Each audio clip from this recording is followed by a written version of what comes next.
morning. It's good to have you all here. We thank you for defying all odds to be here. Today, you're making history because as we celebrate the past achievements of great leaders who had shown resilience and courage, today again, you're in this room, under this roof, with the collaboration with PRUDE Inc., you're making history. You defy the odds of winter, you defy the odds of the icy roads, and you made it here. Please give yourselves a round of applause. We'll dive quickly into the program of the day. Thank you, Coach Ogochukwu, for handling the landmark acknowledgement. Our first speaker, we have an array of 9 speakers across various topics around courage, leadership, business, and of course, health and wellness.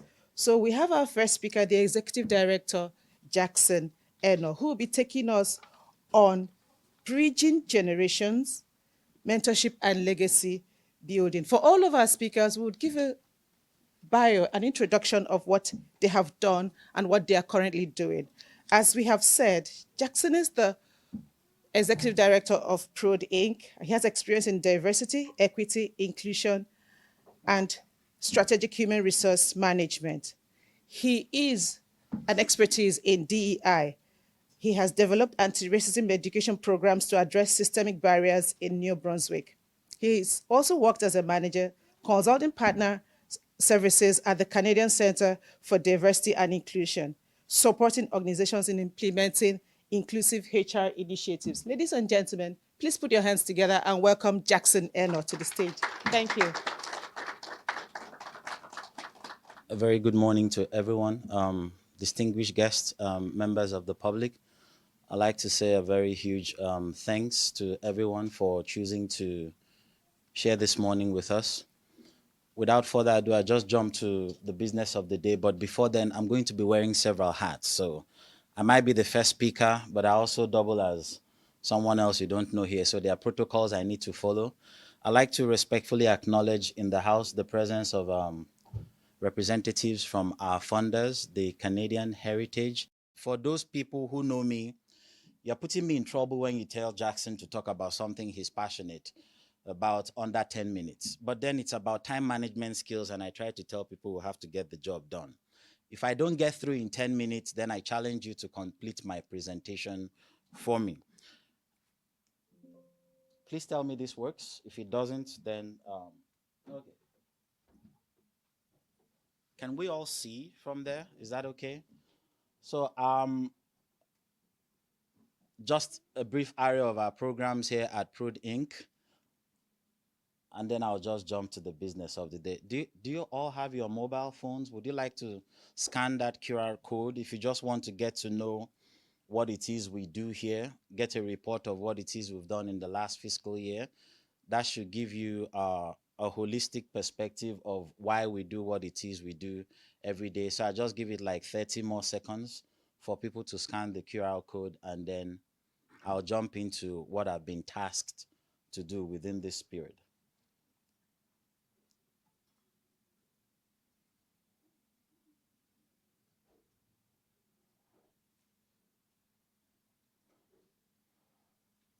Okay, thank you. If you want to stay updated with what it is that we do here, please follow us on our social media handles. You could always find that on our webpage. Then our website is still www.prudeinc.org. Okay, so when I was approached to give a talk on this theme, several things came to mind, and I was struggling with how to do this in 10 minutes. So I said, okay, I'll tell a story. And I'm going to do things differently, away from what it is I'm used to. I've been tasked with the responsibility of talking about bridging generations, mentorship, and legacy building. I like to tell a story by beginning with that. Some quick facts about Canada. In 2023, Canada welcomed about over 471,000 new permanent residents. So when you see that PR there is just for permanent residents, these are people that have been invited to stay permanently in Canada. I've not made reference to temporary residents or students or temporary foreign workers. I mean those that are like here to stay to stay. By the time you add the other list that I've mentioned, it enhances the numbers. In 2024, that number increased. Now, because of what's going on with government cuts in 2025, for those of us that follow the trends, there's been a cut in those numbers in terms of immigration targets. Bear with me, you understand where it is I'm going with all of this very soon. It's not out of place to mention that Canada heavily relies on immigration to enhance its population and, of course, its workforce.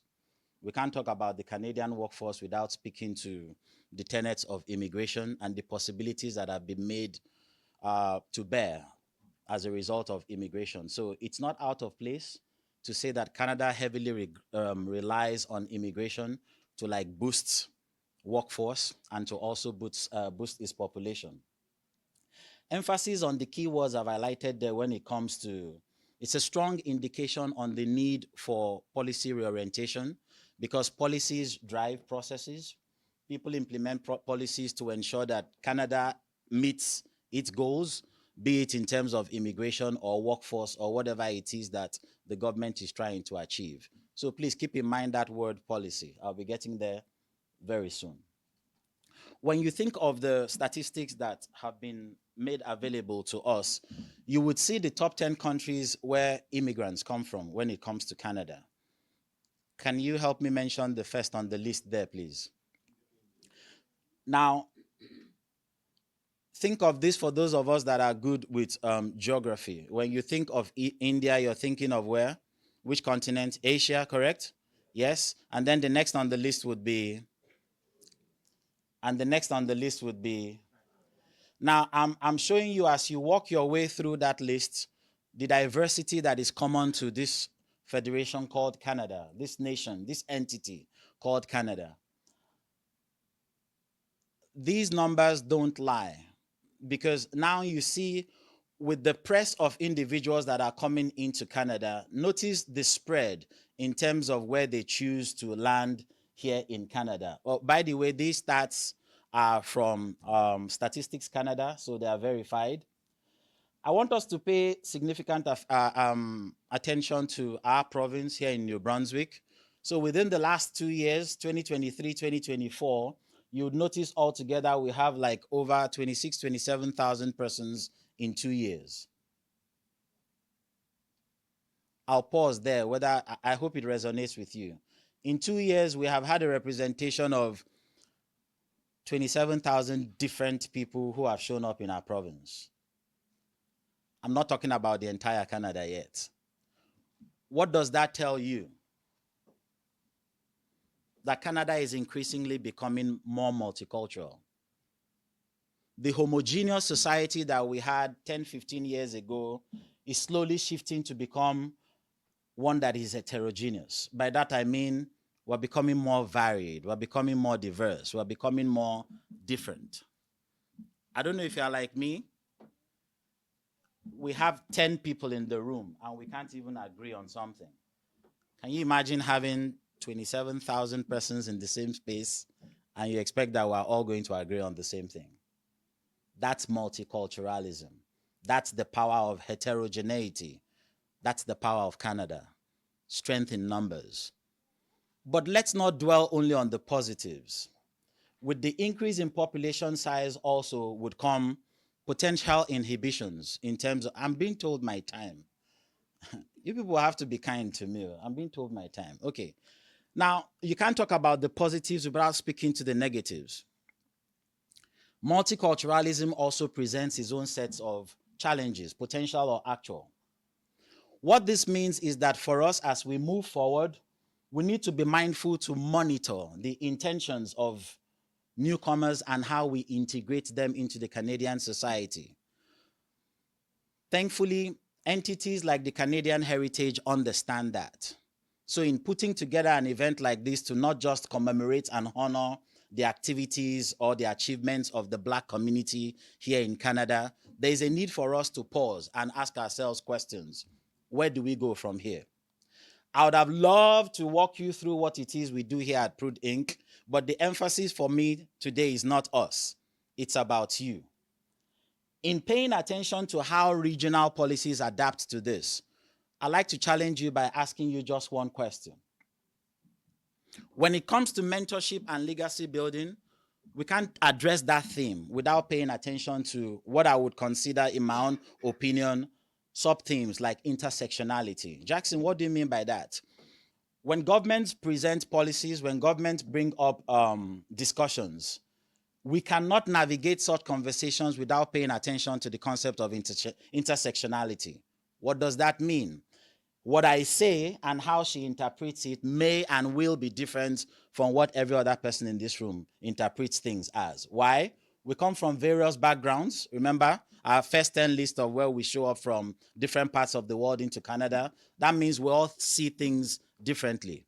And it doesn't mean you're wrong. It just means it's different. But when we bring out one policy and think it's going to speak to the needs of an entire array, a broader perspective, a broader perspective of who we are as an organization or a community, it means something is wrong. How many more minutes do I have? 2 more minutes. Okay, thank you. Then we can't talk about a multicultural society without speaking to unconscious bias. You have it, I have it. But it's how you address that. It's what makes us humans, because we all see things differently. You can't speak to unconscious bias without addressing the concerns of systemic discrimination. And it's not just about blacks. It's about every demographic you can think of under the earth. And it's a reality. It's not something we push away. If you understand what I've said so far under these themes, my question to you in closing would be, what's your role in all of this conversation? Good morning. In my business, you come in, you look, and you say, oh, look, I need to know what my audience is. My audience this morning has changed from what I had originally intended to do. I may make some of you angry because this thing is about mentorship and legacy. I don't want to deal with legacy. Legacy means I'm going to die and leave you something. That's not happening. I have things to do. Mentorship, however, that's something else. I've often thought, if you come to me and ask me to show you something, and then you want to argue with me about what I'm showing you, I have the experience, which is why you came to me, and you want to argue with me. Far be it from me for you not to go out and get that experience. If I say it hurts to get hit in the head with a bat and you don't believe me, far be it from me to stop you. Because somebody out there is going to hear what I have to say. I have to speak at school in St. John High, and I often tell the teachers, you may want to leave the class because you want to have deniability. I'm not about wasting my time. I'm about passing something on to you that you might be able to use. Might. But you have to pay attention. You have to not be able to give up. You have to go. You know what? I was sitting in the house the other day, and this thing with legacy and mentorship. How many black people we have in here? Raise your hands. Don't be ashamed. Raise your hands. You have a built-in excuse. The first thing some of us do is, they're racist. They're racist. Maybe you didn't do the damn job right. If you're out there killing somebody, why are you arguing? You got caught. But you want to say he's a racist. No, you're wrong.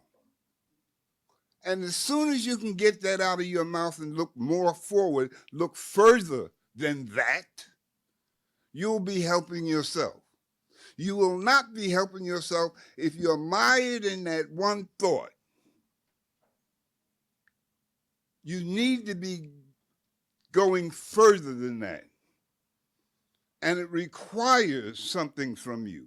It requires something from all of us. It requires perseverance, fortitude, moving ahead, having an idea where you want to go, and being willing to sacrifice to work for it. I have done a number of plays here in St. John. Only two of them have been paid for by outside organizations. I am willing to sacrifice my money to put up shows. I have a show going up next week. Nobody pays for it. Me. Me. I pay. Oh. Abraham Beverly Walker. I like to think of Abraham Beverly Walker as being, before Martin Luther King was Martin Luther King, Abraham Beverly, there was Abraham Beverly Walker. He lived right here and sacrificed much right here. And by the way, this man's wonderful wife is in the show, Tanya. So she's in the show. Please. What I'm saying to you, I hope, is that you have to get beyond this idea that everything is racist. You have to understand that you need to be doing the job. You need to get the education. You need to listen. You need to know that you don't know everything. That's where I was at. When I was younger, I knew that, oh, I knew everything. And I come to find out I didn't know what I didn't know. But I learned to listen. I learned to understand. And if you want to do something for yourself, if mentorship is important to you, then you'll have to listen. You'll have to learn how to, and by the way, listening is an art. You can't have a response for everything. So somebody says something to you, and the next thing you know, you don't hear it because you want to answer. You have to listen. Thank you. Thank you, sir. A round of applause. Our next speaker is Joel. Joel's background is represented in his influences outside his family, from Perez, Stomping Tom, and all of that. Joel is very artistic and has volunteered and contracted in fields of holistic sunshine management, culture, farming, activist and musician. Joel does a whole lot in human culture, social action, education, bullying prevention, firefighting, Scouts Canada. Joel is versatile. Ladies and gentlemen, Joel will be speaking to us on strategies for building sustainable Black-owned businesses. Did you know that the folding seat you are sitting on was invented by a Black man? Let's put our hands together and welcome Joel.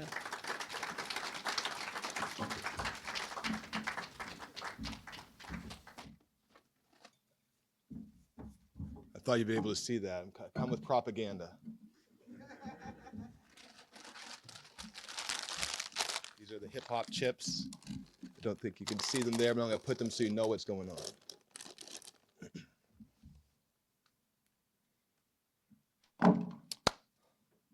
Well, who wants to learn something here about being an entrepreneur to make millions? I sure do. Absolutely. Thank you very much for coming in the time. My name is Joel McPherson, also Father Naeem Allah. I represent the Black Rose Nation. We're into agriculture and land ownership and businesses on the land. Thanks everybody for coming. If you don't mind, just let you know about myself and how it got me to this point. I grew up on a working woodlot of 220 acres woodland in the country. I grew up with chainsaws, tractors, cutting firewood, growing food, organic farming. So that's my background. So I'm coming to you to speak about that. Our relationship to the earth, our relationship to Mother Earth, and our relationship to that divine feminine is a reflection of our relationship to our women. Our relationship to the sun and to that masculine is a relationship and shows us how we relate to our men. With that as the foundation, let us explore entrepreneurial agricultural business.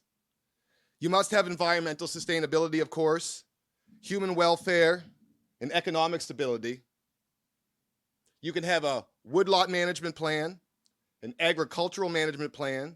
You can have your business management plan, and that is the quantitative side of the business. Developing that plan to incorporate strategies and techniques and solutions holistically, meaning how do I maximize my money? How do I get that bag? You have to have insurance strategies. You have to have nonprofit strategies. You have to have farm, trust fund, investment, employment, housing, and cross-marketing strategies. When you're thinking of agriculture or any business, it's way more than just that business. It's how they intersect together and how we can build as that community. With all of these strategies and techniques, it's the technique of tax allocation, tax savings, and tax avoidance so you can grow your wealth. Land offers that. The mathematics land provides lets us secure benefits here while living on Earth, like luxury, good food, nice home, friendships in all walks of life. But myself here today in the Black Rose Nation are to speak about agricultural business and youth. Think of land ownership and how land ownership can affect your life and your business. I am telling you, youth, or adults, or old folks, decolonization means reconnecting with land.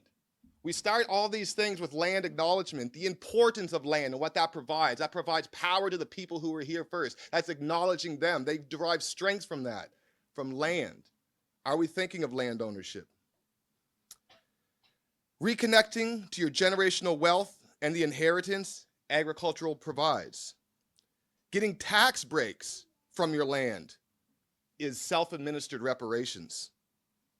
Creating generational wealth is self-administered reparations. Working with the land to develop your needs in abundance so that you have the ability to share is self-administered reparations.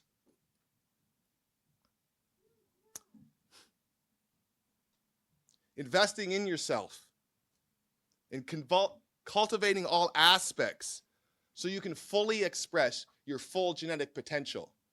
When we talk about agriculture, we're always talking about the plants or the animals reaching their full genetic potential so we can derive the full amount of wealth from those plants or animals. But we should need to think about that with ourselves and our families as well.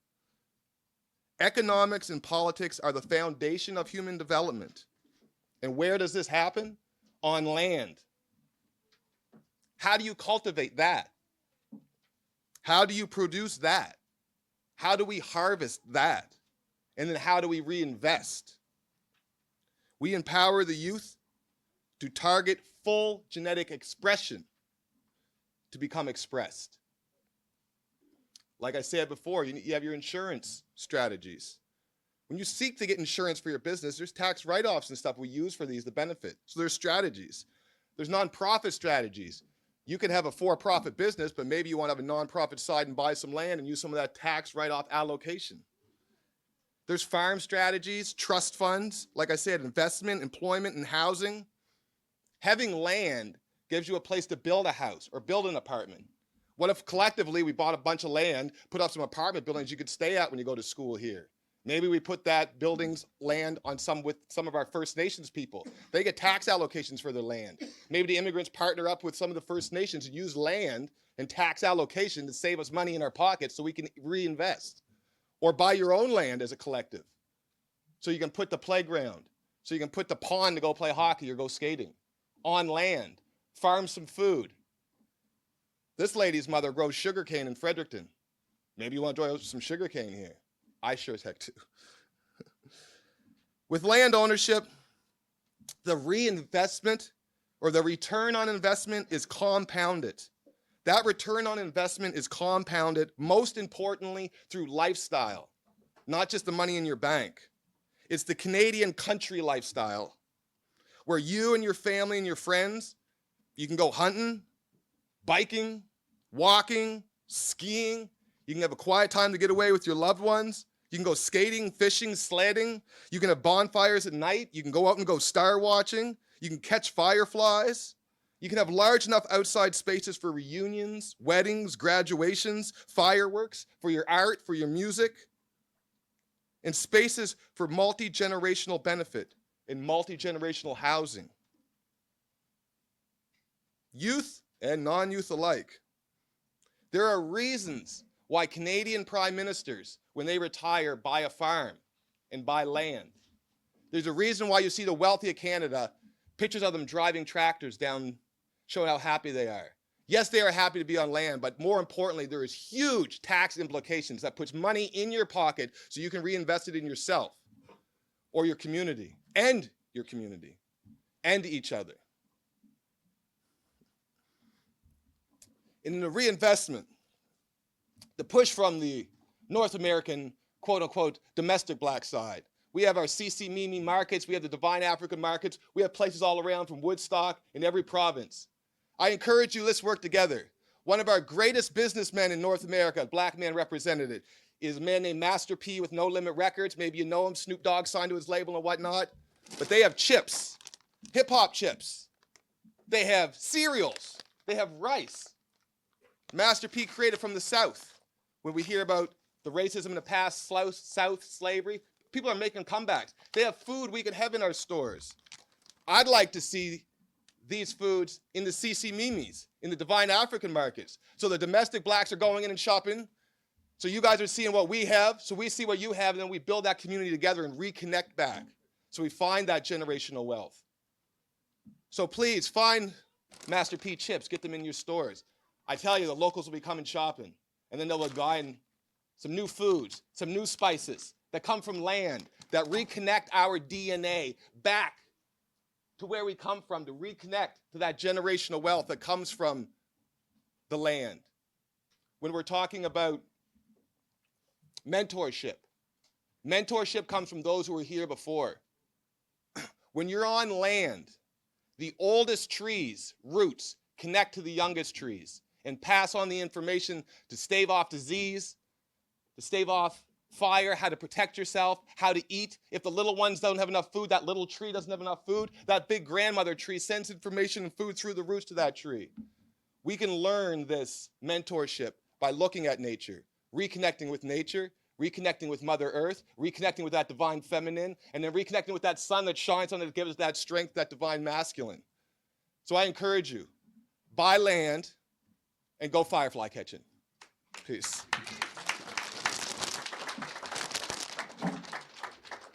Thank you, Joe. New Brunswick Archaeological Society, great podcast. Thank you. Awesome. Thank you. A round of applause for Joe.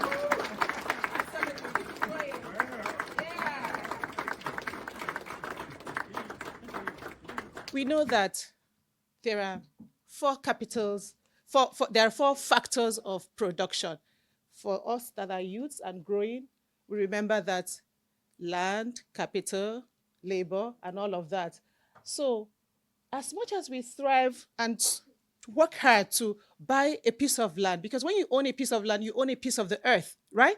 So when you have your piece of land, that will help to keep you economically dependent. When your health is not put together, that land will be left unattended to. Our next speaker is Zandra. Zandra will be teaching us and talking to us about breaking barriers and promoting holistic well-being. Zandra is an African-born social worker, moved to Canada at the age of 10. She grew up in Fredericton, and she holds 4 degrees. Zandra also has 2 master's degrees in education and social work. She has lived in provinces in Canada but chose to settle in St. John. Zandra began her social work career with PRUDE Inc. in 2004. Zandra joined Canadian Armed Forces and achieved the rank of captain before her retirement. Zandra provides counseling and consulting services. She believes in the power of education. She's a certified traumatologist at present. Ladies and gentlemen, let's put our hands together for Zandra.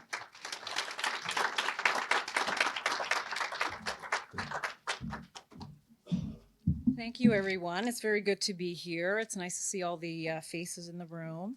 And yeah, I started off my social work career right here at PRUDE Inc. I was given an opportunity to work with youth, and it's so great to see youth and upcoming change makers here in the room.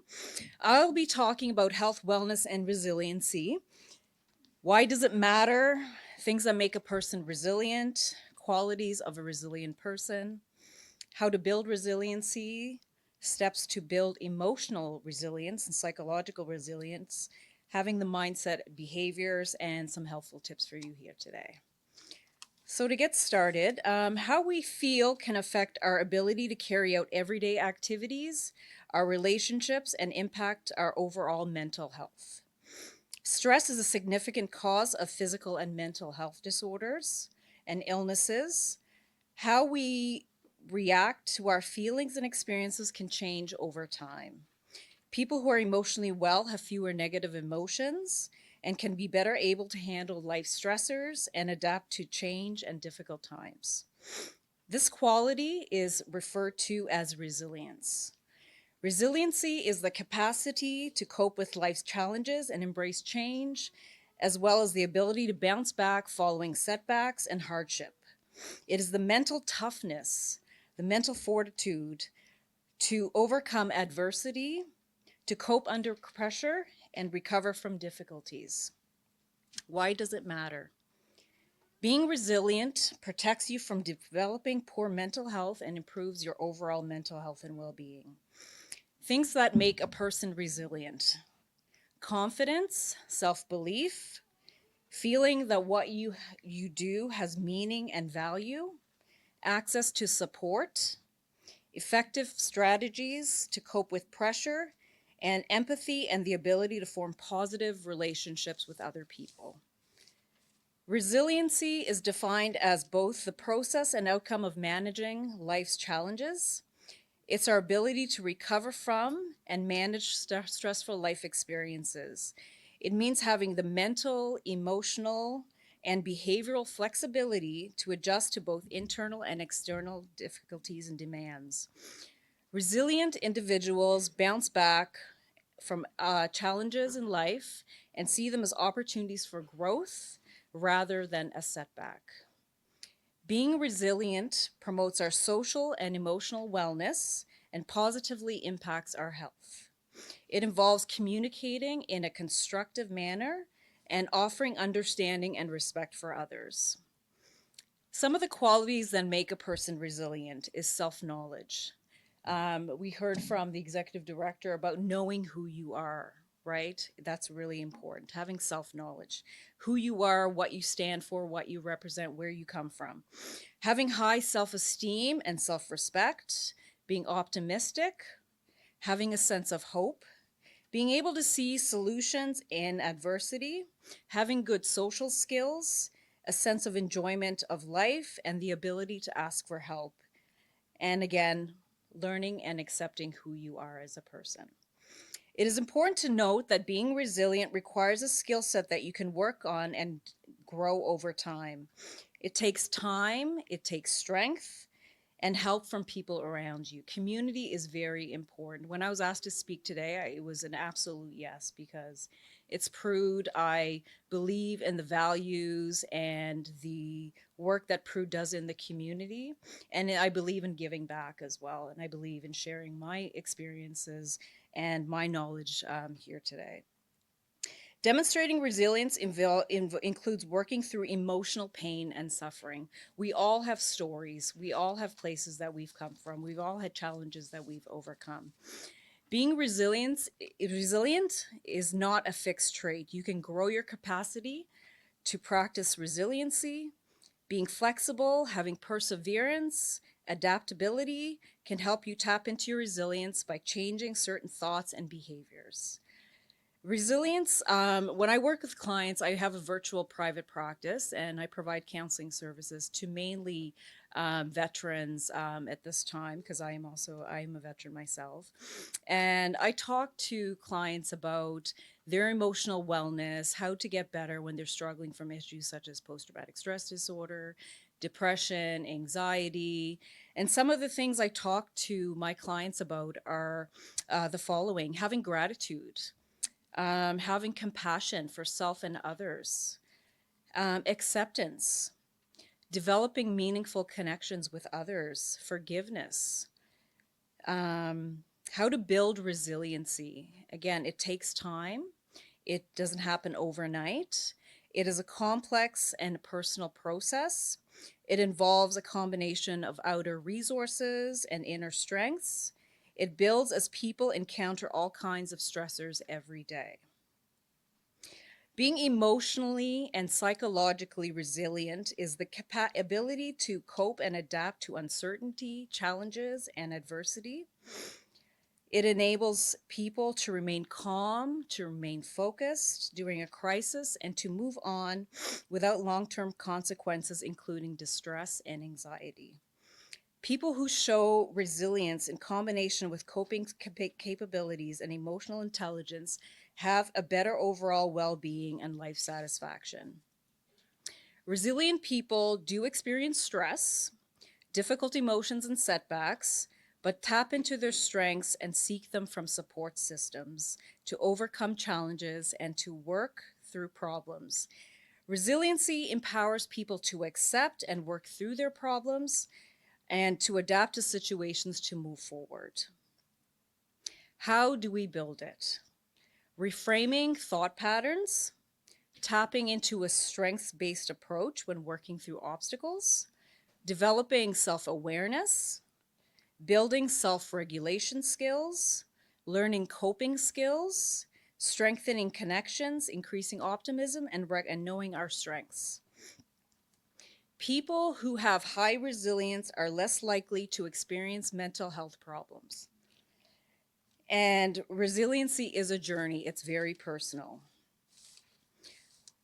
So just quickly, just to conclude, steps to build emotional and psychological resiliency: set boundaries and practice being more assertive.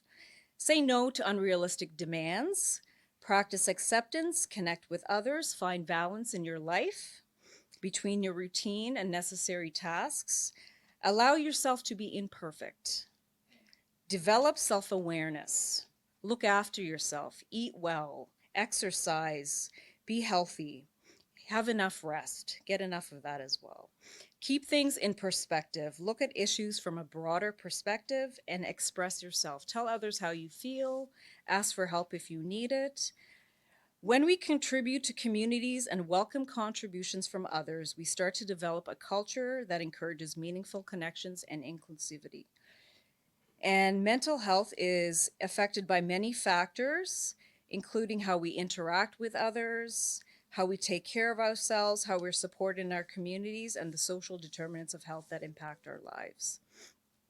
I know I'm running a bit out of time here, but I'm going to end today. And thank you for everyone's time, and thank you for your attention. Thank you.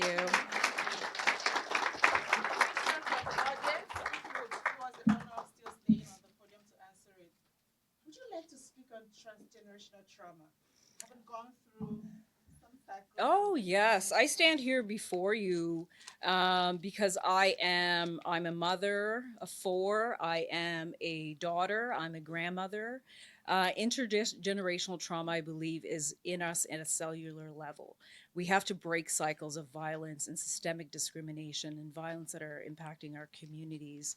And it certainly is work that is hard to do, but knowing yourself as a person and working through issues that impact you, have possibly impacted your family and your community, is the only way to move forward. Yeah, I hope I answered that question okay. Thank you. During the introduction, we said we had educators, business leaders, entrepreneurs, and all of that. A whole mix of even health professionals. So, in demonstrating your skills and growing in a community, you need to be sure to leverage on the resources you have within you. So the business owners we have are not just making their presentations, but they have some stands just behind us during the break sessions where we can interact, network, and see what resources that are available and the businesses that they are showcasing. One of us is a business woman who has defied many odds and set up her own business. She's the founder of the publishing pad, a book publishing company dedicated to helping authors transform their ideas into impactful and professional published books. She's recognized as a leader, and she has been named as one of Canada's top 100 Black women to watch in 2024. She received the award, the 2024 Youth Entrepreneur Award by Black Business Initiative. The publishing pad was recently awarded the Canadian Choice Award in the book publishing in St. John category. Ladies and gentlemen, let's put our hands together and welcome Chisom.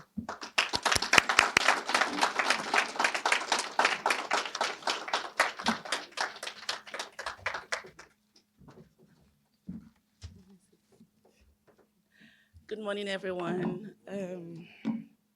Thank you for the opportunity to be here. Thank you, God. Thank you, the PRUDE Inc. team, for the invitation. Okay, today I'm supposed to speak on the topic creativity and cultural influence, how Black artists, writers, and creatives are shaping the Canada's identity. For me, I'm always been one to push that we tell our stories because if we don't tell our stories, others will tell it for us. And when somebody tells your story, they may not tell it the right way. And when you look at how the Black History Month started, you would see that the whole goal and the essence of Black History Month is for us, the Black people, to be able to tell our achievements, is to celebrate the things that we bring in. And those are the things that we are seeing in different spheres of life. We're seeing the artists, we're seeing Drake. We watched the last game that held, we saw the whole show of Black excellence. We're seeing a lot of us Black people going out there creating magic. And that's the whole essence of having Black History Month.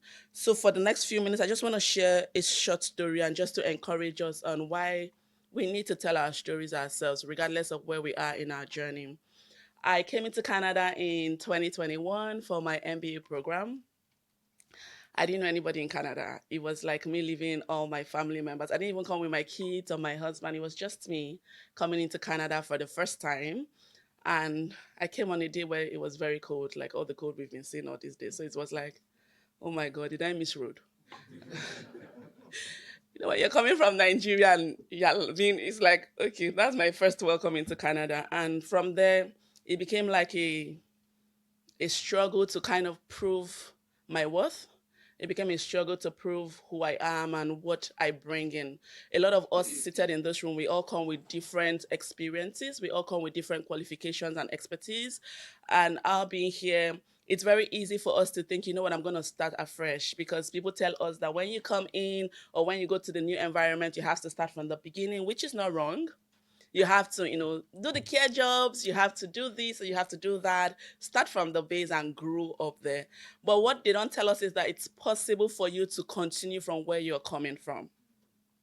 What we don't hear a lot is that there are a lot of people who have migrated, who have moved from one position to the other, and they've been able to sell themselves and continue from where they left off.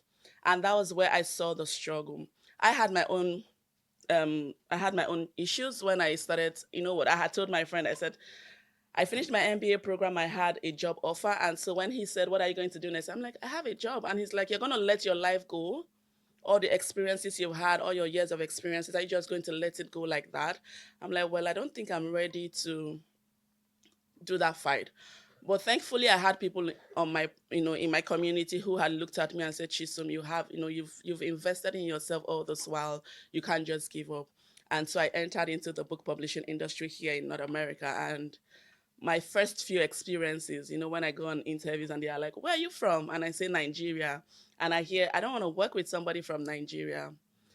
It was one of the first few experiences that I got. And at a point, I told myself, I'm not going to do this again. I'm just going to face my work. I have a good job that is paying me.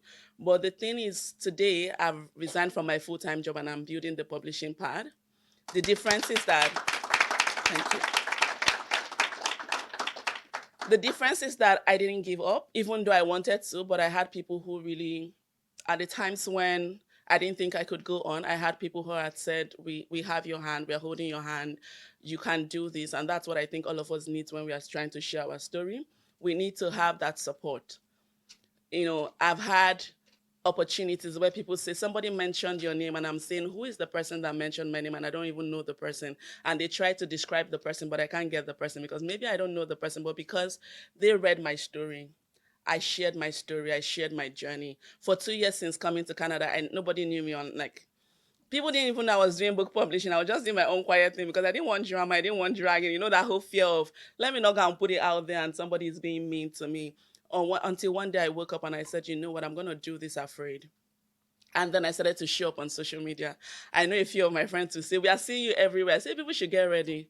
I'm just starting. I'm going to be chasing you in your dreams very soon with my post. And I meant it literally. Like, anybody that knows me here will know that they see me on LinkedIn, they see me everywhere. The goal is to shape the industry, to change the narrative, to let people know that we have not just come here to start from beginning, start with the care jobs. We have come here because we come with wealth of experiences. We come with ideas, we come with creativities that I believe God has deposited in just us, that only us can bring to the table. And we need to wake up. We need to begin to realize that we are special. We need to begin to realize that there's a reason why we have come to wherever we are in, and we need to take our space. And if a space is not given to you, you need to create one for yourself. 2024, I won the award as one of Canada's top 100 Black women. I won the BBI award for 2024 Youth Entrepreneur of the Year. This year, the publishing part, thank you. The publishing part won Canada Choice Award, but it didn't just start from me just being in my house and shying away. It started from me showing up and telling my stories. It started from, I've seen people say, Chisom, did you know that this is coming?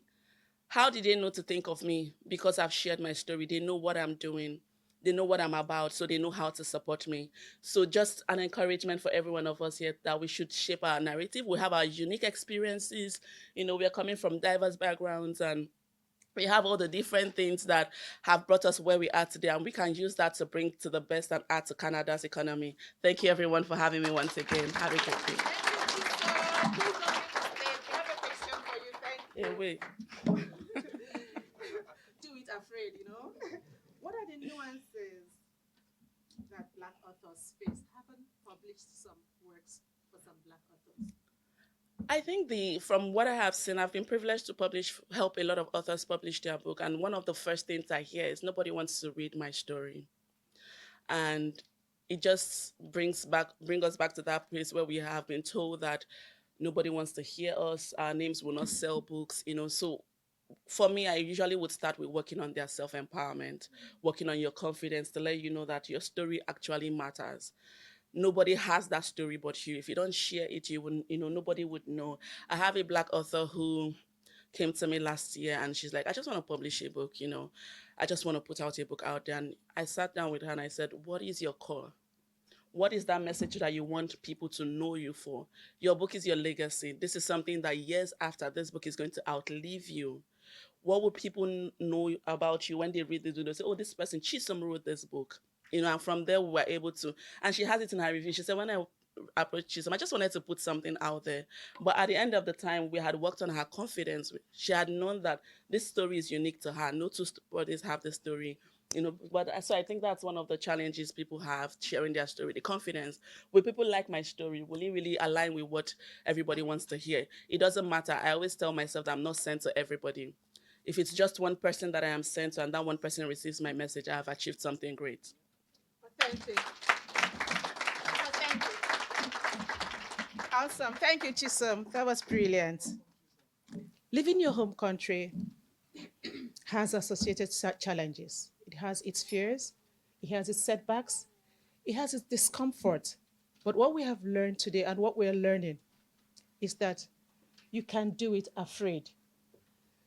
Buying your ticket, applying for those visas, and getting the approval Why let your spirit sink low when you arrive in that destination? The journey is continuous. Arriving Canada is not the destination, it's continuous because you have to thrive. You have to bring out the best in you. Don't be afraid. Do it both. Thank you. We'll move to the next speaker, who is helping us to reshape the narrative in Canadian schools and institutions. Matthew is an award winning educator. He's a speaker, he's a trainer, he's a consultant. He's passionate about driving accessibility to empower communities and foster transformative change. He's the executive director of Black Lives Matter in New Brunswick. I don't know how many of us know Black Lives Matter. How many of us know? At least it's not like as old as Martin Luther King or as old as the play we're hoping to watch. Black Lives Matter is recent, and even the young know about it. So we're going to welcome Matthew to come to talk to us about it. We're going to talk a little bit just about reshaping the narrative around education. Before we do that, we kind of have to know what that narrative in education is. And the reality of it is our current school system and educational institutions aren't really built for Black folks. And that's kind of the reality of it. I know we go to school and we think, yes, they're there to teach us all. And they do that. The issue is sometimes that is more of a tolerance for folks. And so I spend a lot of times in schools. I think every day. Last week I was in schools, and come Monday is my one day in St. John, and then all of next week I'm in schools again, working with teachers and staff and students. And there's always common narratives that we hear from Black students when we're in these schools, and that's whenever there's an issue that arises, no one's there to support them and no one's there to talk about them. Now, every school is absolutely different. Some schools will absolutely be there to support their Black students and be advocates for them, absolutely. But for every one school that does do that, there could be one or two that don't. And so how do we change that narrative in our school systems? Well, we got to know what it is. And the reality of it is do I know what that narrative is? On a policy level, yes. I sit on our district education council, so on our school board, or however we want to look at it, I know what that narrative looks like on a policy level for our district, but I don't know what it looks like for our east, west, and north, or for our francophone districts.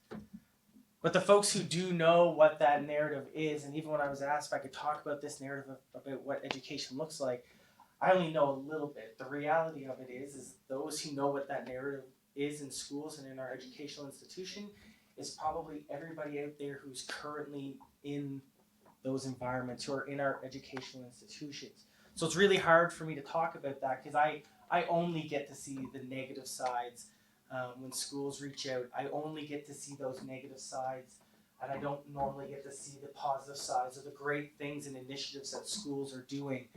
But when we do see those great things are happening from even some of the youth that are in this room now.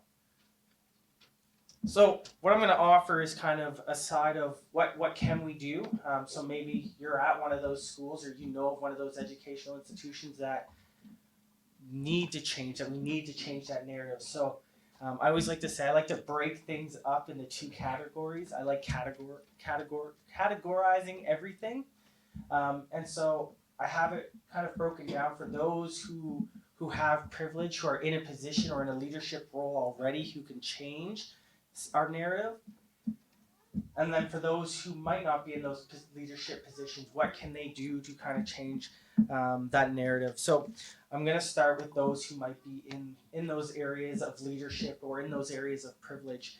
And so the first thing that we need to do is that we need to have school environments or educational environments that are equitable and that are trauma informed. And I love that we kind of talked about trauma a little bit. And if you're an educator and I said trauma informed school, you're probably going, yes, because that is a big lingo we love to use in schools. But we also need to make sure that we're meeting students, including our Black students, where they're at. So for those who are coming into our school systems, who English is their third or fourth or fifth language, and they're trying to navigate our school systems, we need to meet with them where they're at and help them understand our school systems, because they're very different. I have African parents come to me all the time and they say, in Nigeria, my son or daughter or my child was in grade 7, but here in Canada they're in grade 5 and they're not doing well in school because they're just so bored. And so we need to advocate for those folks and show that, say like this doesn't work, and bring that to the attention of teachers. So we need to meet students where they're at. From a leadership of privilege, we also need to change what that narrative is by representation. So we could spend a whole lot of time, but they don't give us a whole lot of time. But specifically, I want to focus on representation from a level of teachers. We also need to change the representation in our school material.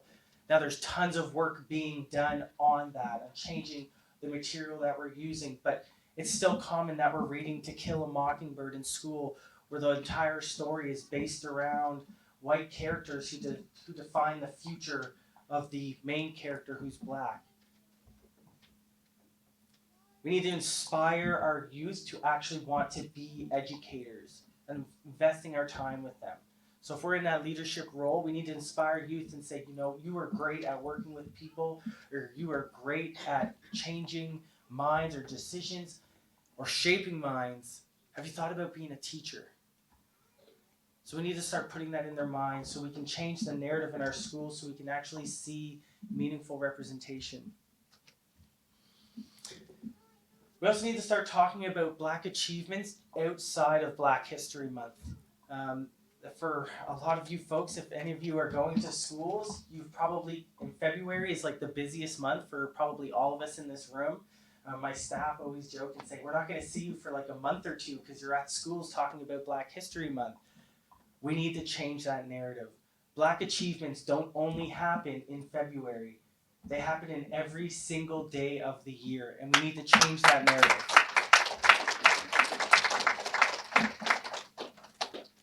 For our youth here, you need to start getting actively involved in leadership roles in your schools, whether that's your leadership councils, whether that's volunteering and going to PSSC meetings. You need to actively start getting involved in these leadership roles.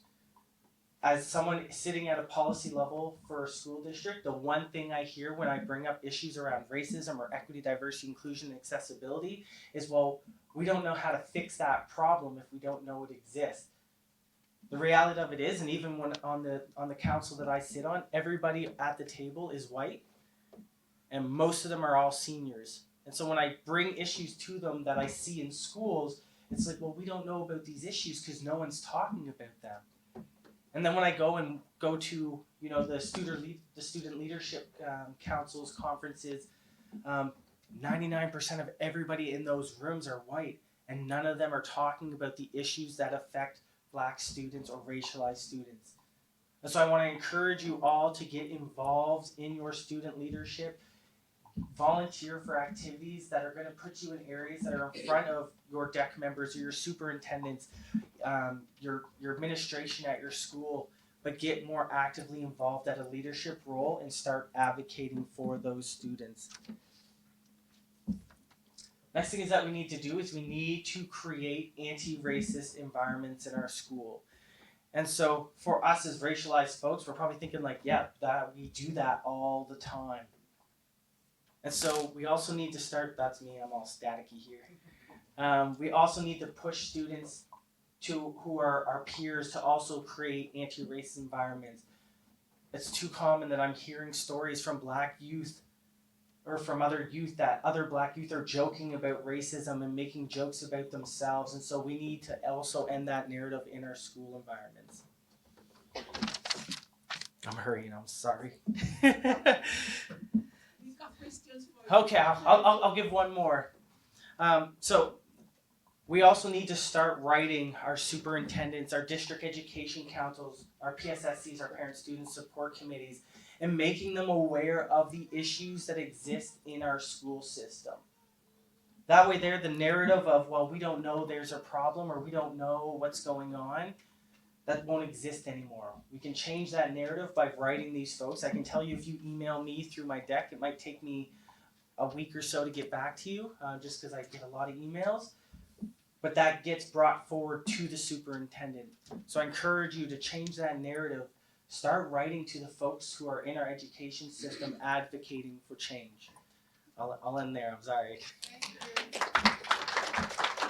From your position, because we've learned a lot of mentoring, mentorship, and what you could do for the next generation. How many youths have you empowered to hone their skills to help them to thrive in their How many? I'm going to be realistic and probably say 0 myself. And I'll be honest. I necessarily don't work with youth explicitly. Like through Black Lives Matter, we've had some absolutely phenomenal youth workers. So we had Ilton Nahinda, we have Brittany Ewart, and now we have Martha working with us. Those are the individuals who are out working with youth and honing their skills deliberately. I can't say how many I've done that, because I can't say I've actively poured into some youth for mentorship. And I'm being very realistic. Are there some who I've had conversations with and inspired and have felt that? Possibly, but to be real, I can't say that I'm the one that's done that. I have to give all the credit to our youth workers. They've done a phenomenal job, and they continue to do a phenomenal job. Thank you. Yeah. Thank you. With your position and the relationship with ASD, Mhm. what conversations are you having for schools equity and to push or promote trauma-informed schools? Yeah.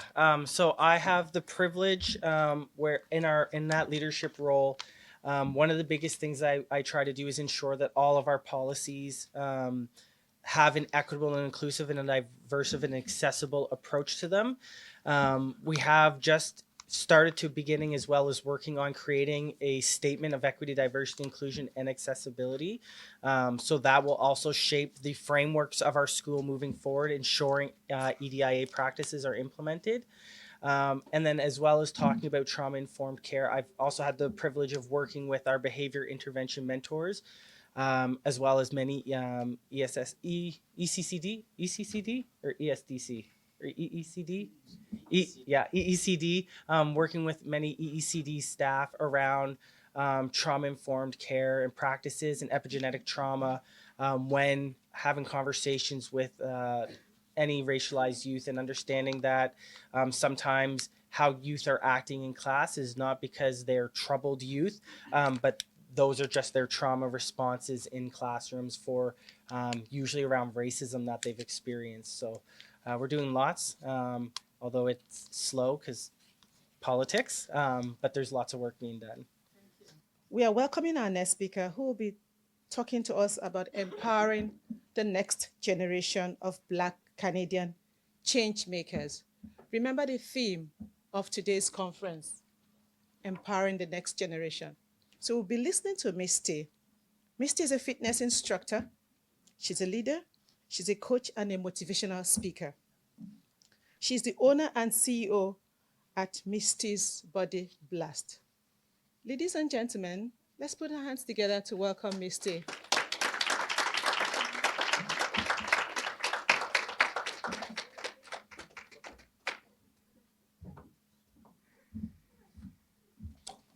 Hi, everyone. Some faces in here are familiar to me and a lot aren't. I'm a little nervous because I'm used to just talking in small groups or talking to my clients, stuff like that. But I've been a trainer. I've been in the fitness world for 14 years. I've been a personal trainer for 10. How do I start this? When I look at being in fitness and teaching people and coaching with people, fitness is like, to some people, pushed aside because people look at their health as, I just get through life. You can get through life, but it's how we deal with it. And fitness helps with our well-being, our mental and our physical health. It helps us deal with emotions. It helps you work through your emotions. For me, fitness is healing. Fitness usually, when people get started, they usually start either sports driven or health. For me, it was health. I'm a 47-year-old mom, a single mom of two. I was born with asthma. A lot of people say, like, you grow out of it. You do. Some do. I didn't. Um, as my years have come on, I've been able to control my asthma. My asthma does not control me. Now, being in my fitness levels, they always say, you don't have asthma. You run around like you're crazy. Oh, yeah, pretty much. I do. But I control that by taking care of my health. I start to have more health issues. And a lot of times, personal trainers will not talk about themselves because they want you to pour into them. But in a way, for me to get my message across, I got to pour myself into you to let you know that it's okay to talk about our health. It's okay to tell you what made me start. So mine started with, yes, I've had asthma my whole life. That's a given. But I also had other health issues. But as I decided, like, okay, it's time to make a lifetime change, I decided to get into the fitness world. And as I looked around into the fitness world, I was like, what did I just get myself into? Because you're dealing with all kinds of different people, race, diversity, oh, you name it. You're dealing with it. Moods, everything. So I used to work for an organization, which a lot in here have seen or heard or whatever. I used to work for the YMCA, and that's where my fitness journey had begun. And as I looked around fitness, I see more white people versus black people. To me, that breaks my heart. And as a personal trainer, and you're moving around the fitness world and you're doing different things, I get out to events. They look at me like I had 6 hits, and I was looking at them like they had 6 hits too, because I was the only black personal trainer, fitness instructor, fitness coach. And I was thinking, where are my people? And that was heartbreaking. So every time I got back to RY, they were like, what did you get out of it? Not really much. Because what I wanted out of it, I didn't see it. As time went on, I've worked with a lot. I've worked with a lot of people, if it's through coaching, if it's through making an impact, if it's through talking about health. I've done it. I do it. I do it every day. I eat, sleep, and breathe this, honestly. A lot of times people are like, oh, you're fit because you're small. Mm-mm. Nope, that's not true. Just because I'm small doesn't make me fit.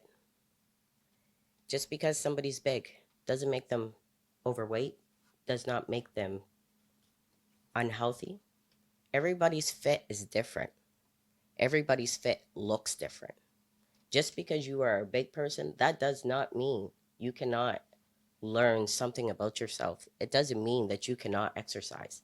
Just because you're small doesn't mean that you cannot gain weight, doesn't mean that you can't put on muscle, doesn't mean that you're fit. Now, I've challenged a lot of people over the years, and I probably changed the look of what it looks like. So, a while back, working at the Y, I had put one of my bigger girls that I had been working with in silence because she did not want to say that she was working with a trainer. I was like, okay, cool. I put her on a treadmill, and I put a real small woman on a treadmill, probably about my size. And I had said, okay, these are what we're going to do. These are the levels we're going to move. And I wanted to change the look of what being big looked like and being small looked like. The small one really thought she was going to outdo her. So I was like, okay, cool. put your emotions aside. Let's try this. So I said, put your levels up. And I said, ready? Let's go. Each level, each level, each level. Well, I have to say, my big girl, she turned up. She turned it up. She could talk to me, speak to me, go. Her cardiovascular levels were at record high because I had worked with her. When it was done, it wasn't to embarrass anybody. It was just to show and change the face. Just because somebody's big, that doesn't mean they can't breathe. Doesn't mean they cannot move. But what I wanted to show to both of them is that it takes work and it takes dedication and it takes consistency. In 2023, I was working for the YMCA, and they had said that day, everybody kept walking by, shaking my hand, and I did not have an idea why my hand was being shook. So I said, why are you guys shaking my hand? They said, I'm shaking your hand because in the community, for the first time, that YMCA hit platinum for personal training. And I said, what does that have to do with me? They said, because if it wasn't for you, the community would never voted it. We value you. I said, that's funny. Because that said, I said, that also says to me, I said, that's a community and communities outside those walls. I was not a liked person that day. Not that I wasn't grateful for all of it, but I was. But I had to show them what community was. So when I built and put on Body Blast, I was so tired of doing it for everybody else. I breathed and wanted community so bad so that I would put my fitness out in the community. Doing that landed me out of a job of 9 years. Was I scared? Absolutely. Terrified. Single mom. Just put her son in college, my youngest in college. Then being like, happened to push for myself, probably was the best damn day of my life that they slammed that door in my face, because I've been 1 year running this business full time. I've been running Misty's Body Blast for 3 years. And if I say anything to you youth, is you got to dream. You got to go for it. You're going to be scared. You got to go for it. If you put all your eggs in one basket, at the end of the day, you do not win. You have to have so many eggs outside the basket and so many eggs inside that basket. But what I'd really like to see, and my biggest dream, is to give St. John something they've never seen, is have the most biggest diverse fitness class they ever seen. And in the parks, in the parking lots, wherever I put these classes, I would love to see people come out. Because basically what they say to me is, only white people join your classes. But what I want to say to you guys today is, believe in yourself and believe in your dreams. Thank you. The community is watching. The community is watching. You never know. You may be that beacon of hope someone or people are seeking. Please do it. Don't be afraid. Thank you, Misty, once again. As we agreed, we are reserving the questions for the end of the speaker sessions. Our next speaker will be talking about how Black leaders are transforming communities and industries. Charles is a seasoned financial and accounting professional with extensive experience in internal and external audit. He has proven record across various industries, and he has handled roles that has to do with digital payments, reconciliations, regulatory compliance. His expertise extends to risk management, fraud analysis, data analysis, international settlements. He currently volunteers as a member of the Black Business Professionals Network. Ladies and gentlemen, please put your hands together as we welcome Charles.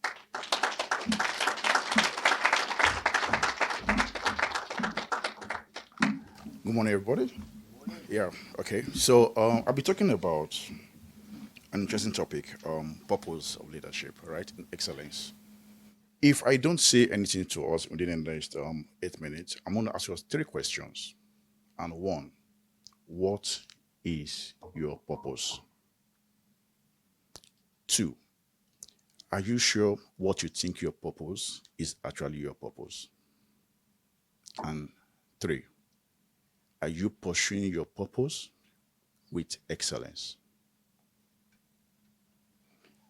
I've had the privilege to sit down among boards, different diverse people, different culture, different race. And one struck out to me as far back as 2018. I used to work for a distributor company back in Nigeria, and there was a major fraud that happened, and MasterCard had to come from America to sit down with us.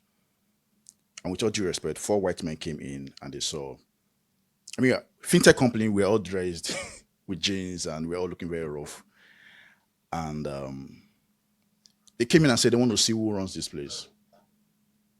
I mean, my MD was one of the sons of the dossiers, with Diamond Bank here. And I heard Chioke saying, these are my guys. And the man said, I want to know who runs this place. And he said, if you cannot talk to them, yeah, if you cannot talk to them, they will not talk to me. And he left. Now he left a multi-billion business, Naira business, right, in the hands of four people to talk to talk to very, very wonderful faces. And we're able to have conversations with them, discuss the issues. Do you understand? And that lesson stuck with me that irrespective of the color of your skin, irrespective of who you are, irrespective of your perspective, irrespective of what anybody thinks about you, once you understand your purpose, once you understand if your purpose is actually your purpose and you are working in excellence, trust me, nature will bow down to you. When I was in university, I stumbled across a documentary. I don't know if you've seen this video. It's called The Secret. I don't know if you've seen it. If you've not seen that video, it's a very nice documentary. It talks about how the universe bows down to your purpose. I've seen it so many times, and the only thing it keeps talking about is agriculture and land. Right? When somebody looks at you, what do they see in you? If I want to, I've been opportunity to help my friends, colleagues, partners establish business in Nigeria, so many fintechs, payment solutions, and all that. And most of the time when they tell me, oh, Charles, I want to do this, I want to do this, I want to do this, I know this guy, I know this guy, I know this guy, I know this guy, I know this guy. And I'm calling them and I'm saying, I know you can do this, you can do this, you can do this, you can do this. Do you understand? When you have a need, what do you think of? We are seated here today because somebody saw a vision, went for it, nature bowed down to it, and we are all seated here under one person's purpose. As blacks, as youths, we keep knocking doors. Now, you may not be where you want to be today. Do you understand? There's a popular story about Moses being an Hebrew boy in Egypt. Do you understand? At some point, he was milking with the pharaohs, dining with them. Do you understand? Irrespective, it was in what he was in at that particular time, but that wasn't what he was established or brought on earth to do. When the time to do what he was supposed to do came, do you understand? He found out his real purpose and went for it. And when I saw the opportunity, he talking to Pharaoh, meaning he is sitting down with board members. There are black people around you doing greater things. But you yourself need to look inward and ask yourself, am I doing what I'm supposed to be doing as a person? Am I at the right position? I had like a 4-page speech to write, okay? And I can keep telling you about multiple experiences that cause different diverse cultures, different diverse races. I've had the opportunity I have friends in South Africa, in Ghana, Australia, and when we keep talking, it's talking about one thing. Are we doing what we are supposed to be doing? We've traveled far, wide, across different nations, across different races. Do you understand? And one thing we need to look at is my ladder. So I tell myself one thing, and this is it.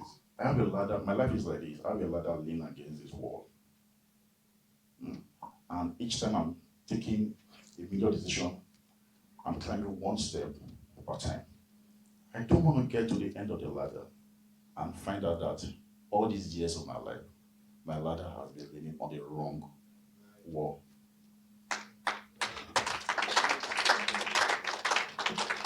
As I begin to wrap up, I want to ask you these questions again. What is your purpose? 2, are you sure what you think your purpose is actually your purpose? And 3, as you begin to navigate the business environment, irrespective of what entrepreneurship, your career, your studies, are you doing that with excellence? Do you sleep at night and go like, yes, I've put in 100% of myself into this thing? Thank you. Thank you, Charles.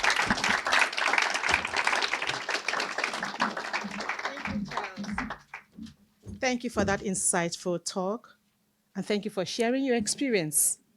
Thank you. You know, in business, you would have to look at the finances. And when frauds do happen, or mistakes, or books are not well balanced, then your business would seem to struggle, if not put together. So let's know our purpose. Let's continue on the leadership path, and let's seek excellence. From the theme of this conference, let's be mindful that if empowerment doesn't find you, you could go all out to seek empowerment. Thank you, Charles, again. Our next speaker will be talking to us on raising the next generation, parenting dynamics as role models in shaping society, starting from the home to society. Just like the theme is telling us, this begins from the home.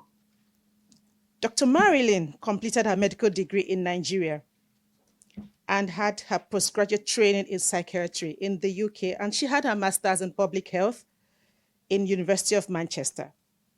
She's currently the psychiatrist with Horizon Health in St. John. She's the clinical assistant professor of psychiatry at Memorial University and the clinical lecturer in psychiatry at Dalhousie University.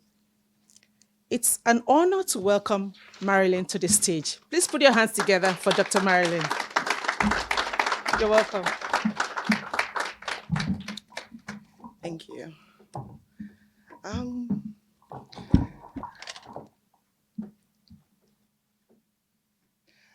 I don't think we needed to say all that. But anyway, thank you. Yeah, thank you. I'll just tell you just a quick snapshot about myself. I moved here to Canada about 12 years ago. I moved from the UK. And when I came here, I was working in Canada and I had in the UK, and I had a job, and my family moved here, and I had to leave my job. So I moved to Canada. I was at home for 2.5 years, trying to break into the system. Um, it was hard. It was a shocker a bit, and it took a while, but I did do that, and always, I always had the hope someday to have my own office. To have my own office. So I started work. Well, initially it was hard to get work, so I had to move around, traveling from here to several places to work. And eventually I got a job here and I moved here. I moved back home, but I was traveling from here to other places. And eventually, at the age of 53, I opened my own office. Okay? And I say that story to say this. Whatever it is, the gentleman that spoke before, your purpose, you're called to. I never also got into psychiatry as well because that was what I wanted. But now I'm in psychiatry, and I think that's the best thing I could have done. Okay, because I simply love my patients, and I love being able to be at that place where you can help them. But what am I saying? Whatever it is you want to do, no matter how long it takes, as long as you've not arrived at where you want to go, keep pushing at it.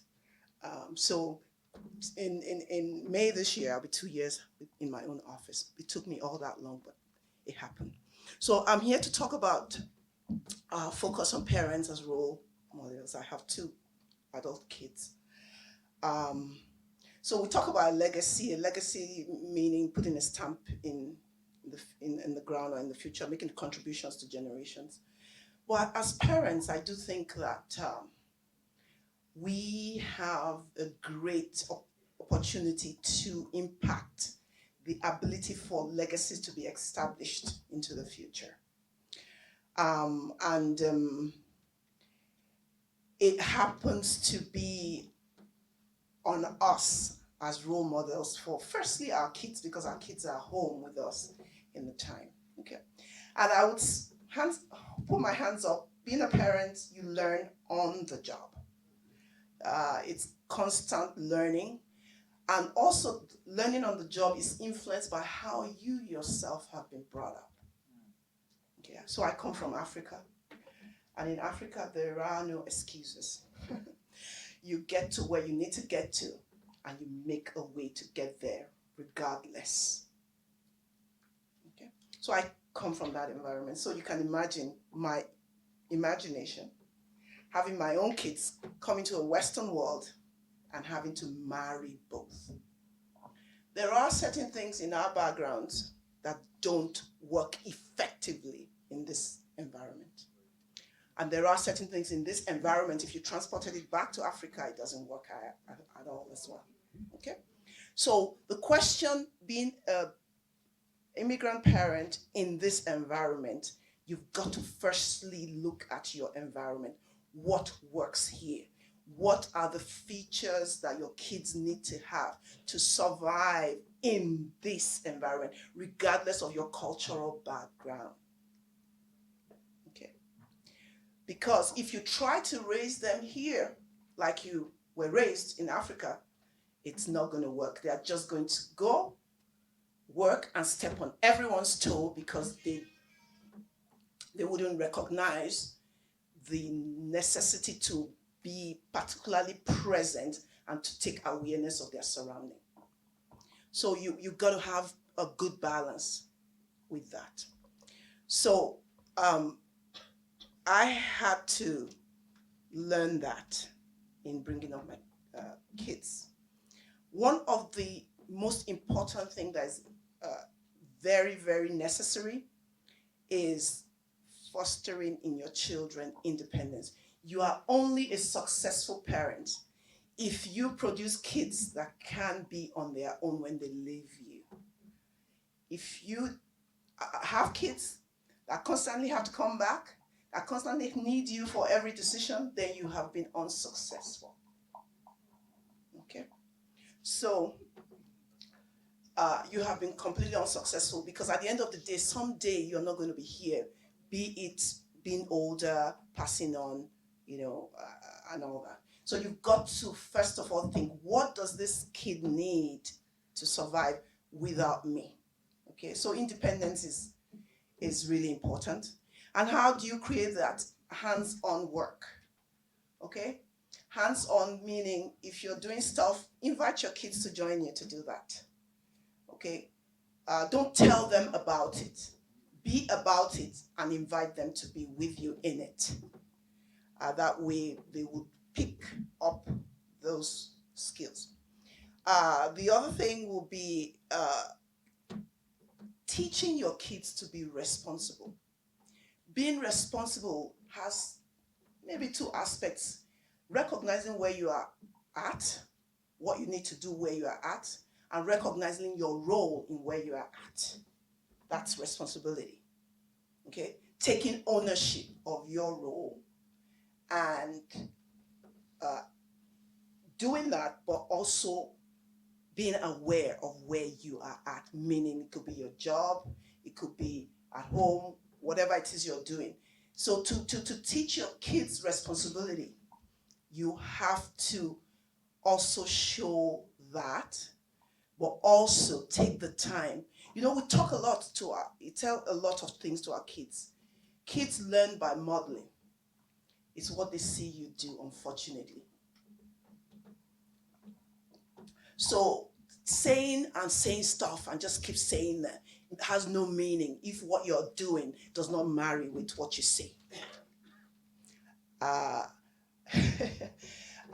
come from Africa. I come from Nigeria, to be precise. And I remember back home, you want to emphasize stuff, you're raising your voice. And I remember the first time my son said to me, Mom, why are you shouting? I am right here. Why are you shouting? And it dawned on me that this is a different environment. Hence, I have to take responsibility in this environment. Okay? So teaching them responsibility, showing them responsibility with confidence. Confidence is developed by having knowledge of who you are, what you're about, and how you go about what you do. Okay? So if you want to show your kids confidence, you've got to demonstrate those things basically that I've just talked about. You've got to encourage them to seek knowledge, okay? Seek knowledge in whatever areas it is they are deficient in or they want to know about. You can only speak confidently about something if you know a lot about it, okay? So you got to cause them and take them to and push them towards acquisition of knowledge. For instance, or your child is looking for scholarships, for instance. Oh, okay. Instead of you, mom, just taking the iPad, sitting down and doing it all for the kid. No. Come and sit with me. Okay. You're gonna look on the net now. This is what you're going to look for. Okay. So they come up with all this stuff. Okay. And instead of you just taking it all over and doing it for them, you lead them, you direct them, but with you present. Okay? So when they leave home, imagine a kid like that when they leave and they are looking to find out knowledge about stuff. They know exactly what to do. Oh, when we were home, we did this. I was wanting to do this and do that. This was how I went about it. So they would apply that. Hence, they'll be confident. They'll be more rounded. So you're going to encourage them as well to seek knowledge. The other thing, you've got to provide a supportive environment for your children. For them to thrive, for them to excel, you have to have a supportive environment. You cannot you cannot say you are giving your kid a supportive environment. They have not eaten, they are not well clothed, your job is more important than them. You're running from one job to the other and never having the presence to be there. I say that because my work causes me not to be there, and I know the impact that has had. So I would encourage you that you've got to pick quality time with your children. If you have kids, you have males, females, you got to spend time one-on-one with them, with each one. A lot of us just know what we want our kids to do, but we don't know who the kid is. Okay, you got to know who your kid is. You got to know what they are good at and what they are not good at before you start pushing. And you got to leave that kid. Don't live your life through your kid. Your father wanted you to be a doctor, so now your kid must be a doctor. No, not really. What does that kid know? What do they like? Not necessarily what they.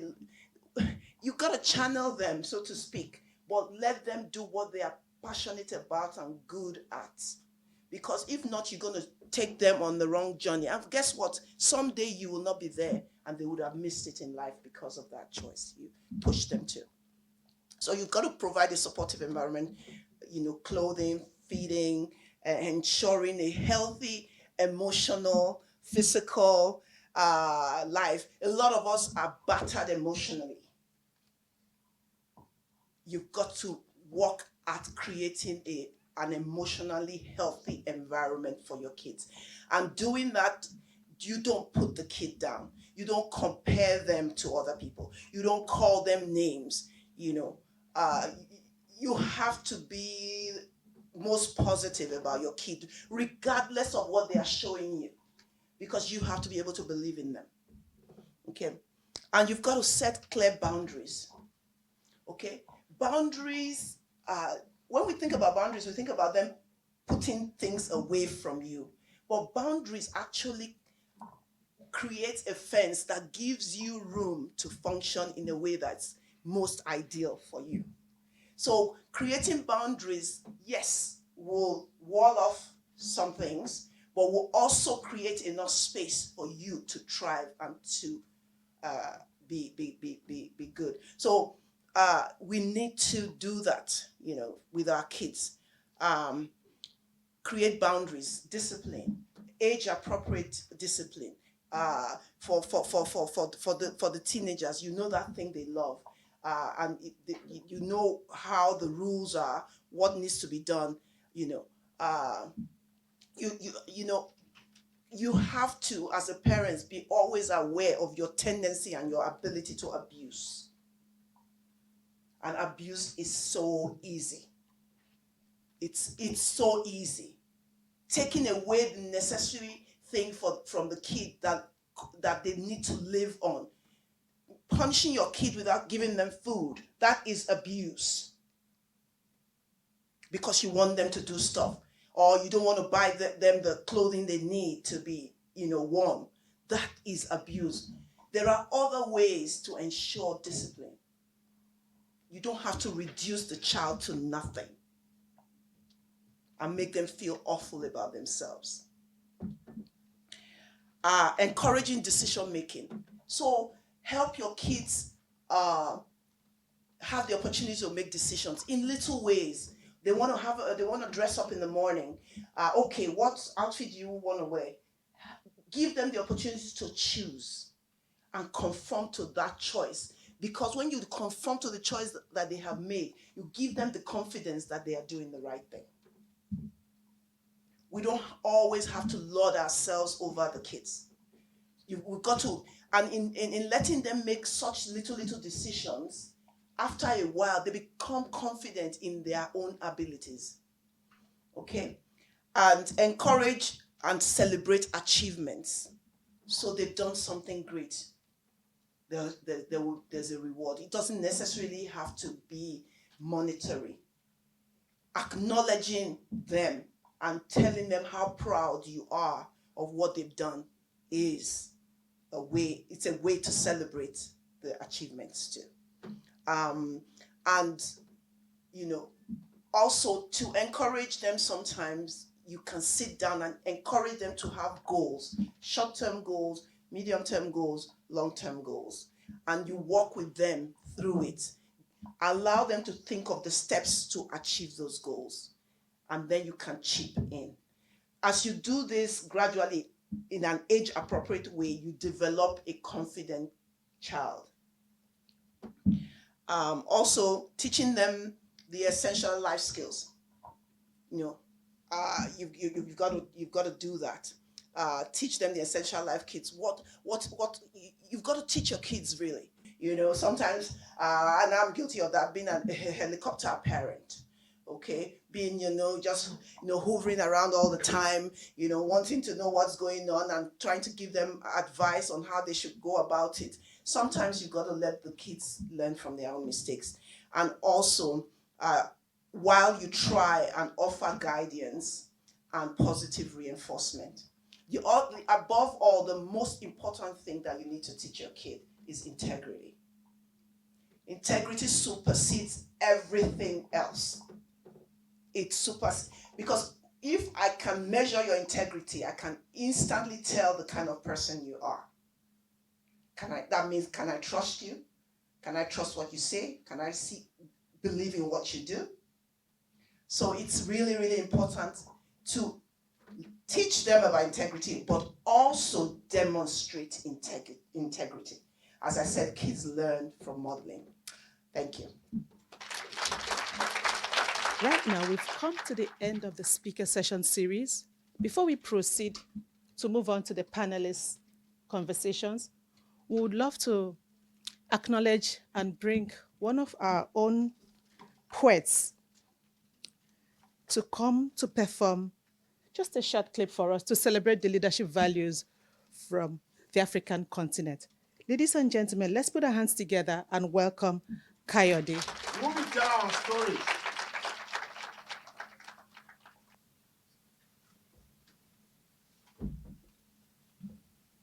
Who will tell your story?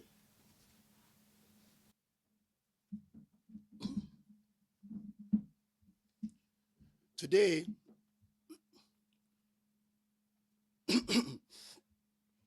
as we celebrate the Black History Month, it's a good time to tell our stories. And I want to share with you leadership values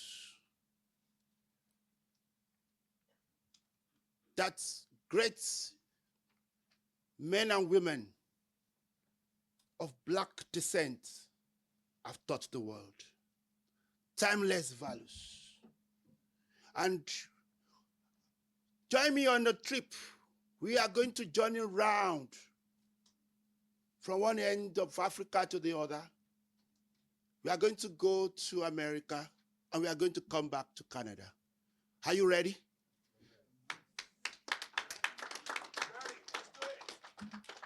Then fasten your seatbelt because we are ready to move. So here we are, transported to the 60s, the days of Martin Luther King. Martin Luther King taught us about vision. He said, I have a dream. Even when the dream looked impossible, he had a dream of a land where men and women of all races will live in equality and fairness and equity. And we have the opportunity today to live that dream. Join me to go to the ancient times in Africa. Another great leader, Mansa Musa. He taught us that leadership is wisdom. And the root of true wealth is what? Wisdom. With wisdom, he built a great empire in ancient Mali. An empire that was almost like King Solomon's. And it taught us the heritage to put our wisdom into action. And do you want to talk about strategy? You that are into business, you need strategy. My brother, you need strategy to even cultivate the land right. Chaka the Zulu was a master of strategy. With strategy, he built an army that was unconquerable. He built an empire. And if not for gunpowder. So, but the greatest tool of a leader is communication.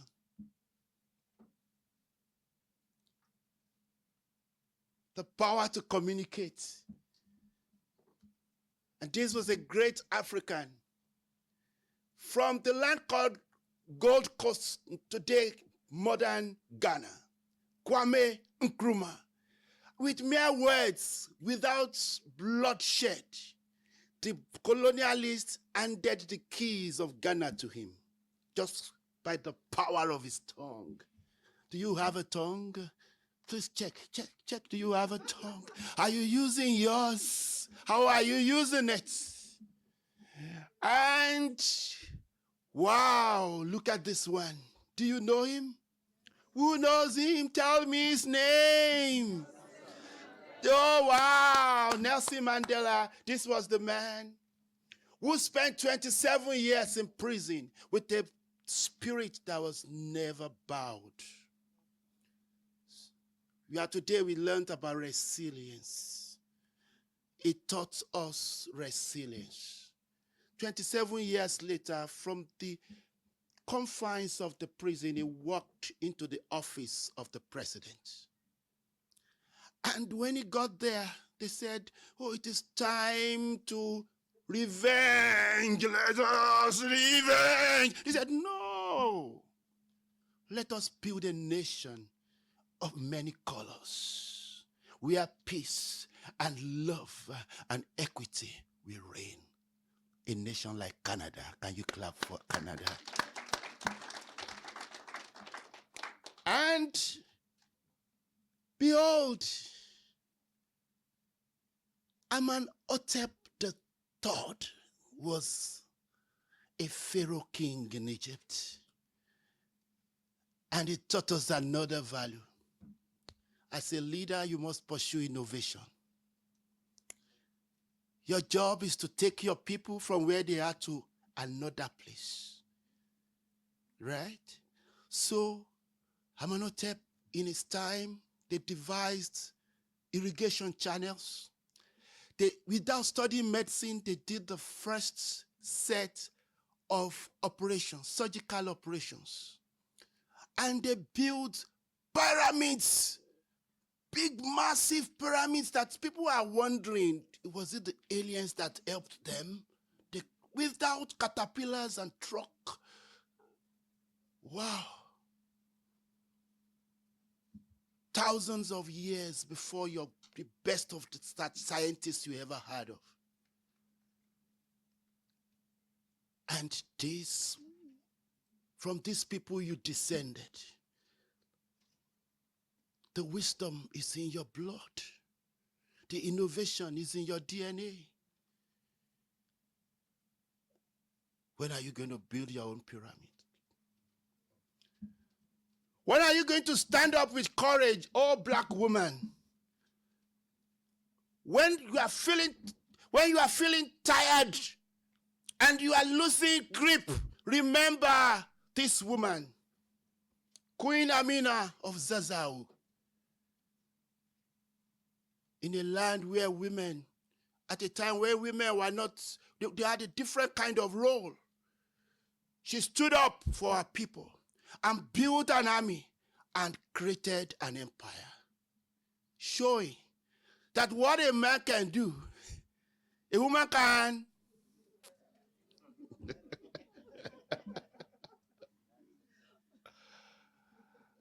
Curiosity. Do you know that long before Columbus sailed to the edge of America, an African king from Mali built ships? For those of you who know geography, who know where Mali is, right? It's inside. He built ships and came to the edge of the sea and traveled to explore. And he did it so many times. How curious are you? Why are you afraid? Step into the ocean. Fear not, oh African child, fear not, because the spirit of your ancestors are with you. And imagine this another woman, Harriet Tubman, taught us selflessness. At a time when the government made a law that if you see a black person running away, shoot him. Shoot her. This woman stood at the border and was escorting everyone she saw and make sure that they were not killed. She put her life on the line. What are you putting on the line for your followers? What are you putting on the line for the community? What are you putting? Is survival in Canada all about me? Me? No. It's time to embrace the community again and look at this great man, a scientist, 1,000 inventions from just peanuts. Anytime you eat peanut butter, remember George Washington Carver. 1,000 inventions, and he never patented anyone, so that farmers like my brother can enjoy the benefits. Is that not wonderful? Black is beautiful. Marshall, Thurgood Marshall was the first black Supreme Court justice in America at a time when blacks were not welcome in such halls of power. But because of his intelligence, because of his integrity, thank you for teaching us integrity today, Thurgood was trusted with power. And he used the power to create the society that we have today. And let me take you back a little more to the ancient times again, the days of Anansi of Ghana, a storyteller who wove stories and wisdom with his words. That was our Shakespeare, and his stories are still being told. Just go online, check it out, guys. So you want to ask, is this all about Africa and about American blacks? No, there are blacks heroes in Canada. And let's have a look at some of them. Who knows this woman? Anybody? Do you recognize this woman? Oh my, you can't. Please open your purse and bring out your $10 bill. You remember that Viola? You see now, a lot of people don't know the story. Viola was an entrepreneur. She made her money and then she went to the theater. She said, I want to watch a play. And they said, no, you cannot sit down here. You need to go to the upstairs. That's the place reserved for the blacks. She said, no, this is wrong. And that landed her in jail. And she suffered in jail, died in jail, and 10 years later, she was given a public apology by the government of Canada, and her face now is on your $10 bill. If you have a $10 bill, you can bring it out so you check. Now, the next one is Lincoln Alexander. That is the first black lieutenant governor of Canada. He was noted for integrity. And because he could be trusted, nobody cares what color our skin came with. Can you be trusted? Whether you are you are black, or you are Asian, you are Chinese, you are Ukrainian. This is a beautiful audience. You all came out to celebrate the Black History Month. Please clap for yourself. Listen, there are heroes, so many that have lived in the past, and so many that are still living. And can you look at the hero beside you? There's a hero. There's a hero beside you. Please, can you look into her eyes? Can you look into his eyes and say, hey, so what are we going to know you for? What are we going to know you for? What is going to be your values? Please go to the next one. I want to look at this one. This, one of the greatest pianists that the world was blessed with. He played sax, he played the piano, and played it so well.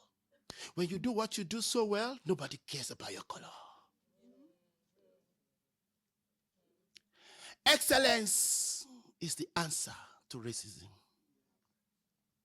And finally, another one that demonstrated excellence. Bailey, an athlete, pressing hard, competing, always winning and winning and winning and winning and winning so much for Canada. And Canada is proud of winners. Canada is proud of you, because I believe you are a winner. On that note, I want to say thank you for the opportunity. Thanks to PRUDE, thanks to Rob, and thanks to every one of you. And most importantly, Thanks to Canada for giving me the opportunity to be here.